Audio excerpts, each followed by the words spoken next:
So here's what we're going to do. We're going to take a look at 4 different videos. And we're going to look at the first 2 are going to be from the Murdaugh situation where he's in the car being interviewed. And the second 2 are the Ramseys. We'll take a look at what they're talking about. Greg, why don't you tell us about the video? Hey, first of all, everybody here know the Murdaugh case? Good. This is that first very candid conversation with law enforcement that we always love to see. So what we're going to do first, this very first video, is he's sitting in the car with SLED. You guys all know who those people are? I figured you know them better than we do. And that interview is the very first encounter. So let's roll that and see how that looks. So, you got the lean in there. Start to talk, take your time. Like when I came back here, I mean, I pulled up and I could see him, and you know, I knew something was bad. I ran out. I didn't know I my knew mic it was was on. really bad. my boy over there, I could see it was.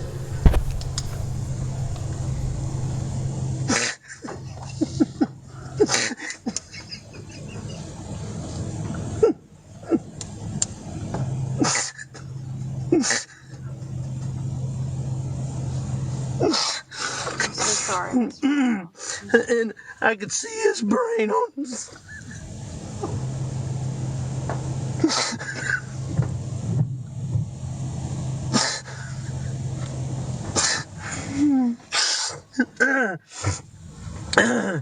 And I ran over to Maggie, and actually, I think I tried to turn Paul over first. You know, I tried to turn him over, and I don't know, I figured it out.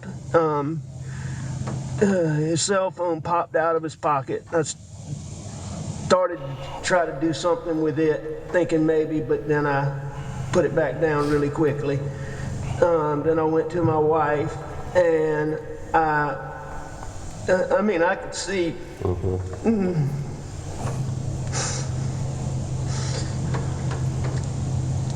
Did you touch Maggie at all? I did. I touched them both. Okay. I tried to take, I tried to do it as limited as possible, but I tried to take their pulse on both of them. And, you know, I called 911 pretty much right away, and she was very good.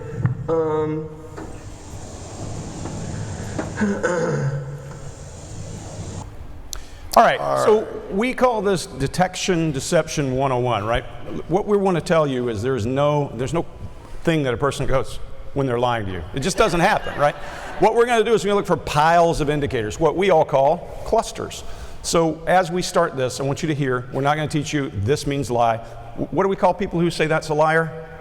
Absolutist. It means he's absolutely lying. Nothing in this whole video is going to do that for us. So what we're going to do is we're going to tell you to look for change. And if you notice, did you see a pattern change from crying to suddenly turning off? Do people do that? Not typically. Could you feel remorse also from your son being dead, even if you killed him? Could you also feel terror? And yeah, of course you can. But typically that extends because you've not had time to prep for it. If you walk up on somebody, you're going to feel trauma. And that trauma, anybody who has PTSD knows, that trauma has no place to go. But if you do it, the trauma's got someplace to go. So it's a different effect. We look for things like barriering. And when we say barriering, person's crossing their groin. You notice that? I call it protecting the precious. They call it fig leaf in the regular world. But the human brainstem is there to protect us and keep us breathing and breathing. And what it's going to do is do something to protect us even when we're not cognizant of it. We also watch his foot starting to bounce around and a couple of other indicators that he's releasing nervous energy at the same time he's barriering. The other guy's going to have other things, but I think, Chase, what do you got? One thing you'll see in this video, in most of this clip, if you rewatch this again, the one thing that we didn't cover on the panel, the one thing I haven't seen anywhere makes this just glaringly obvious, is that he maintains this police officer in his peripheral vision the entire time. And if you go today and ask your friend about an emotional event, or the time that they received a horrible diagnosis, or something bad that happened to them, they're going to fully look away. Not just with their eyes, their whole skull will turn away from you. So you'll see this in many, many videos where there's a guilty person talking to a police officer. So if you're ever analyzing some body cam footage, or you yourself are trying to look into a case or do some research in a case, do they keep a threat inside of their peripheral vision? You'll notice, like, I'm sure a lot of you have dogs. You know, when you play with your dog and like you're pretending to attack your dog, they'll look at the ground and like do this, and they'll look up at you. They want to keep you in the peripheral vision, but trick you like they're looking away. It's exactly what you just saw here. It's the exact same behavioral response. And one thing you'll also see in guilty people, if you're ever doing a video analysis, is the moment the police officer, the detective, starts writing something down, they may not like lock in on it, but you'll see all of that attention go right to where that is, because that's a threat. An innocent person doesn't see that as a threat. An innocent person says, yes, write all of that down. I'm going to give you as much information. So right here in this video, I want you just to think of the difference between relaying information and using information. So one is telling and one is selling. And there's a difference. You can, if you rewatch this video, you definitely see that. Mark, what do you got? Yeah, lovely. Look, there's a fantastic moment in this for me. But before we get to that, let's talk a little bit about emotions, because there was a feeling of an emotion then. Did anybody feel an element of that? Yeah, I mean, it's fair to say that when he starts to cry, you do feel a little bit, okay? A little bit. Some of you may have felt a lot. In fact, that emotion is able to cause the two people in the back to reach out and touch. Everybody saw that? Yeah? So we could suggest from that the feeling in the car is one of sorrow, and it's convinced two people from behind. Make sense to everybody? Now you'll know that one of the hand then retracts and one stays. I would start to think about what is the relationship between the person whose shoulder is being held and the person with the hand on the shoulder. Why does one hand retract and one stay? I would start to, from this footage, question there is something very different about the two relationships in the back. Does that make sense to everybody?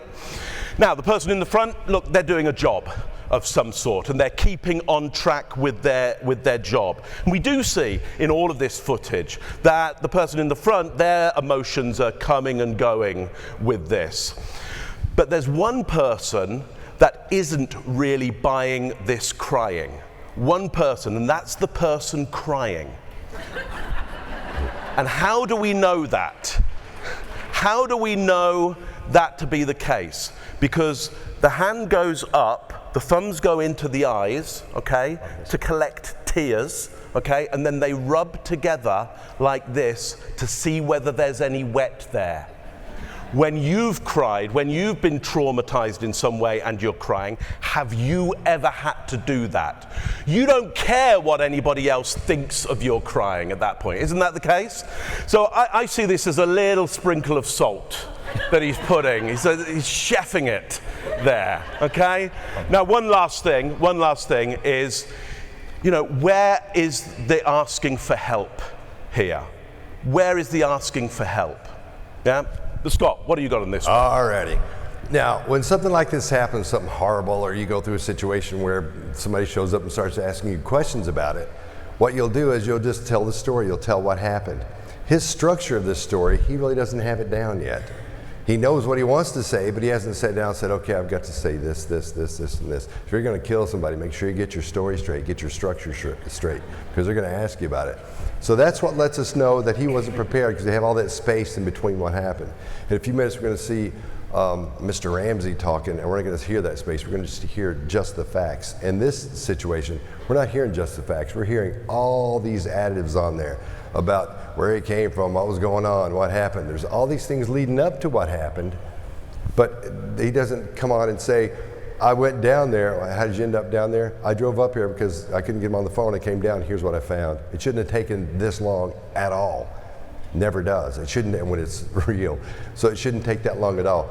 Also, what we're seeing here is when he starts crying and they can't get his attention, they can't get a hold of him, can't get to him. We call that insulating. There's a thing in the True Crime Workshop Greg and I have done and you insulate yourself from that person by crying, by rocking back and forth, by trying to stay away from that, get them to ask you questions, by pushing them back with your displays of crying or rocking or things you can't control, that type of thing. So that lets us know something's up there as well. So remember, we're looking for clusters, and right here we've seen a whole big armful of clusters. All right, ready for the next one? Yeah. All right. Do it. What made you come out here tonight? I went to, my mom's a late stage Alzheimer's patient. My dad's in the hospital. My mom gets anxious when she does. I went to check on I love this them and Maggie. Maggie's a dog lover, and she fools with the dogs. And I knew she'd gone to the kennel.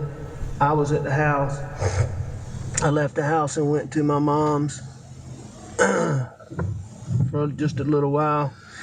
Tried to call her when I left. Texted her, no response.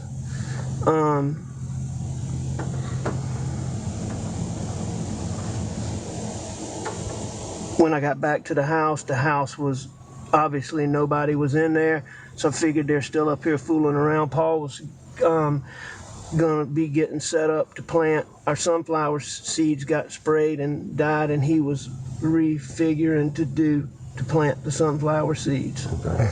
So I came back up here and I drove up and saw and called.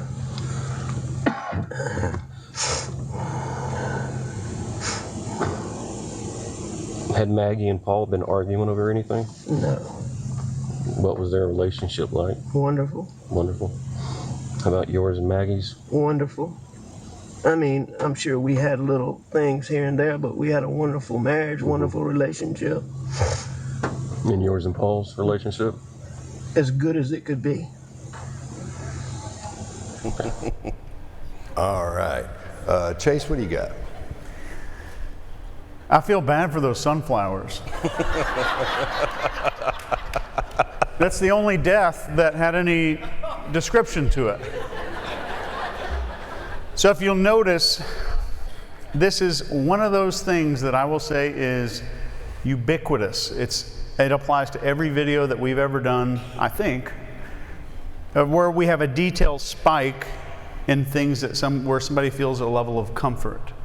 He's comfortable talking about something that's truthful and known. So this is everybody too. Well, the details come up and they spike, and we have a detail spike about irrelevant subjects, and the moment it gets to this point, this critical point of talking about the thing that happened, details go away. Even the words disappeared. Everybody notice that? The words went away. He said, and I came up and I saw. That was it. So the second thing that's happening here is severity softening, where he's not using the words murder. He's not using the words kill. He's not really describing anything like that. We have the sunflowers up here with detail, and we have the murder down here with detail. So that's a detail spike in a detail, or a mountain, maybe a detail valley. And if you just paid attention, you go back through history and watch any video you like, you can just look at those little details. Where are the details placed? Just asking yourself that one question can give you so much. There's one more thing here that amateur authors do, and liars do it too, and this is telling versus showing. So think of the difference between these two sentences. She realized she wasn't alone in the room. She realized she wasn't alone in the room. And the difference between that and this, she wasn't alone in the room. So a good author puts you into the story by taking out realized, saw, noticed, heard, felt, came to realize, came to understand, all of those experience words, but you're seeing his just flooded with these things. I saw, I realized, I noticed, I could see, all of these things. If you're telling a real story, just think back, or maybe try it out a little bit later. Tell a real story. This happened. There was. This is. There's no seeing and hearing. So when the sensory words also kind of spike up like that about just experiencing, you're seeing showing instead of telling. Huge, common beginner author mistake.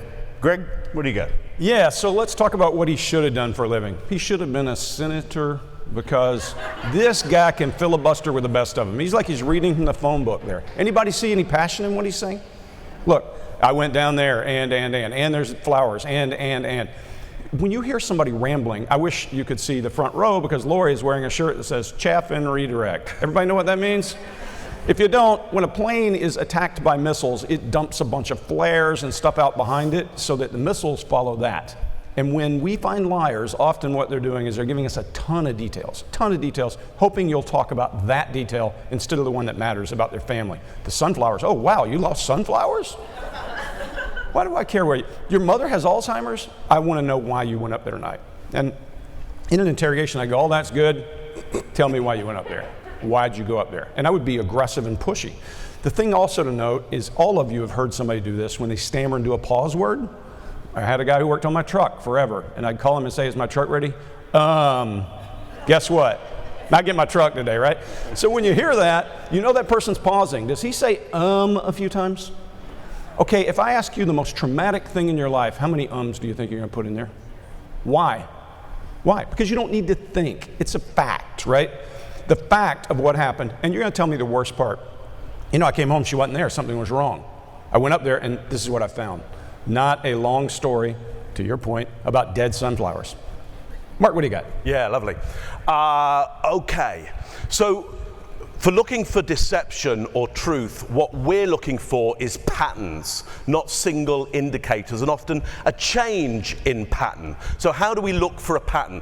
Let me tell you about an artist, modernist artist called Mondrian. Have you seen those pictures where it's kind of squares and there's different colors with black lines? In order to make those pictures, what he'd do is he would look at trees, and instead of drawing the tree, he'd draw the gaps between the trees. Okay? So when you're looking at body language and you're trying to find a pattern, don't look at the signals, look at the gaps between the signals. Look for what isn't there. Chase talks about this all the time. What isn't there? What is now missing in this clip here? Anybody feel any emotion? No, and you did before, but it's gone. And it went like that. And here we have none at all, no emotion at all. Now, that's not how emotions work. Emotions are really expensive for the body and the mind to make. If it gets one, it can't just switch it off because it's spent so much energy. Massive risk to having an emotion as well, especially in a threatening situation. Massive risk to having a vulnerable emotion because you can't do all the stuff you'd normally be able to do to protect yourself, okay? So that has disappeared. One last thing that's really missing from here, kind of verbally, is where is he asking for help? At what point is he going, look everybody, this is just nonsense talking about this stuff because there's a killer out there. We don't know whether it's going to get somebody else. This is monstrous. Like, look, there's 4 of us here. Let's go and get the perpetrator. Where's the perpetrator? Well, we know where the perpetrator is, in the vehicle right now. Scott, what do you got? I got to follow that. Oh, Lord. See, smart end, not smart end. Wow. Okay. I'm not going to be as illustrative as Mark is. Anyway, let's talk. When an interrogator goes in and talks to someone whose relative has been killed, say it's their husband, their child, their wife, whatever it is, one thing they'll talk about, if they didn't do it, is they have a great relationship when asked about that. We go everywhere together. We do all kinds of things together, not right out of the gate. We had a wonderful relationship. We had a few problems. You talk about them in the present tense like they're still with us, not like it's in the past. So that's one thing to always pay attention to when you're watching the first 48 or something like that, and they start talking to the person. Listen to how they talk about the person existing or not existing. And sometimes just one little thing that'll tell you that you'll hear, but pay attention to those. Now we see them using adapters. Adapters are the things we use to get rid of that built up stress and tension. Quite often people will rub their hand like this, or they'll maybe move their shoulders or tighten up, or they'll chew on their mouth, or they may do this and push on their face. We call that facial denting. Or they'll massage their chin, something like that. Anything to get rid of that built up stress and tension to help you calm down. It's your brain saying, man, we need to calm down. They want you to do something to help. So they'll rub on their hands. What we're seeing him goof around with is that Kleenex he's got that he's fake crying into. Yeah. He's just rolling that thing around. Now you should need, 3 or 4 by this time. If this were true, I would be under the impression. If those tears were real, if he's really snotting up like that. So, but I don't believe he is. It sounds like it, but he's really not showing that is happening. Another thing are the qualifiers he's using. When we qualify something, quite often when someone lies to you, what they'll do is this, they'll tell you something, and then if you just wait and don't say anything, they say, I did this, this, and this, and you go, see how uncomfortable that is? They feel that too, so they want to talk, so they'll be thinking, I don't think they believe me, so they'll start adding qualifiers. Anything to make their story stronger or to strengthen their position in that situation going on. All right? All right, we good?